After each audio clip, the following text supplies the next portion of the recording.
Not too many years after I was ordained a priest, a young couple came to see me about getting married. The woman was a member of the parish. The man had no religious background at all. And I can recall in that first interview that somehow we decided to walk over to the church.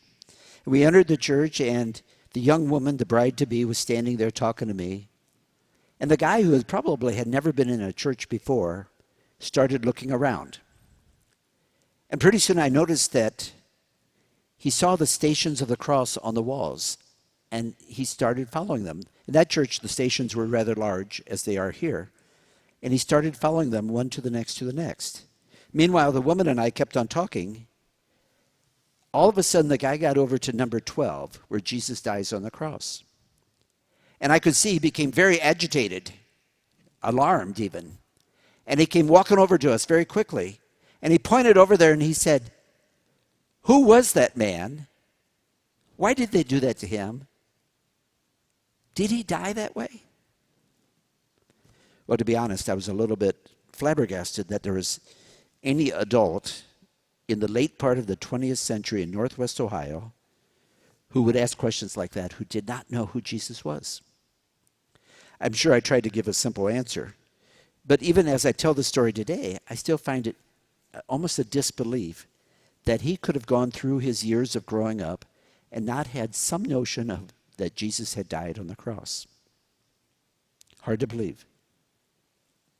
At the same time, I don't think it's hard to believe at all that there are many people, even if they know about Jesus dying on the cross, they've seen images of Jesus on the cross, that they don't really understand the significance of it or why it matters to us so much today. This is our story.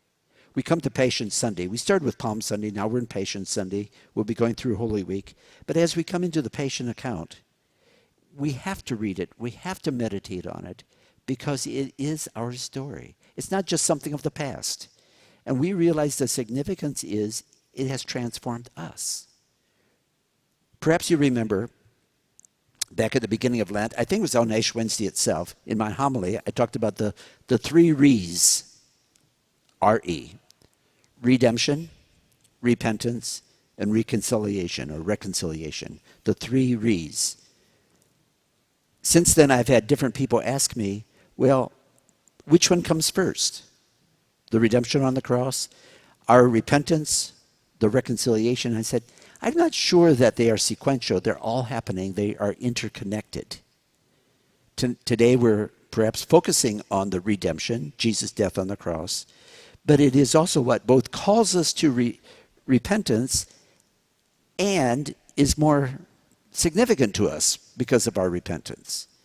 And in this redemption, we are reconciled with the Father. Think about it. The innocent died for the guilty. Jesus, who had harmed no one, was harmed tremendously. All of the pain that he went through was for us so that we could live freely and without pain. Oh yes, we still suffer physically, but not spiritually. And he's giving us a new beginning because he reconciles us with the Father and pulls us into a new life. Greater love than this no one has than to lay down your life for your friends. That's what he did. He laid down his life, not guilty, but doing it for us. That is redemption. You know, it's just 10 days ago, 12 days ago, that we observed the anniversary, the 40th anniversary of Archbishop Oscar Romero's assassination. Archbishop Romero of San Salvador has dared to speak out for justice, for the rights of the people, for the dignity of each individual person. And in doing so, what he had done was he said, the Lord is calling us to live freely with respect for each other. And he spoke truth to power. And because of that, he was shut down while saying Mass. I had the opportunity to visit his tomb, which is in the crypt of the cathedral in San Salvador. And the first time I went there, the cathedral itself was sort of in shambles because of an earthquake. But we managed to get down there, and it was kind of darkened. There were a few lights on, and there was the tomb. And on the tomb were the words, his name and the date of birth and death. And then underneath that in Spanish it said, no hay amor tan grande que dar la vida por sus amigos. No hay amor tan grande que dar la vida por sus amigos. There is no greater love than to lay down your life for your friends. John chapter 15, verse 13. And of course, it reflects Jesus' words when he said that about himself before he died.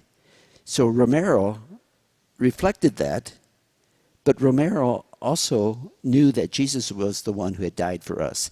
He laid down his life for his friends. And if you read another verse or two later, it says, Jesus says, and you are my friends. So Jesus is calling us out of the lost into the found. He's calling us out of darkness into light. And he's redeeming us. What wondrous love. This transforms us. And that's why this message is still so important to us today.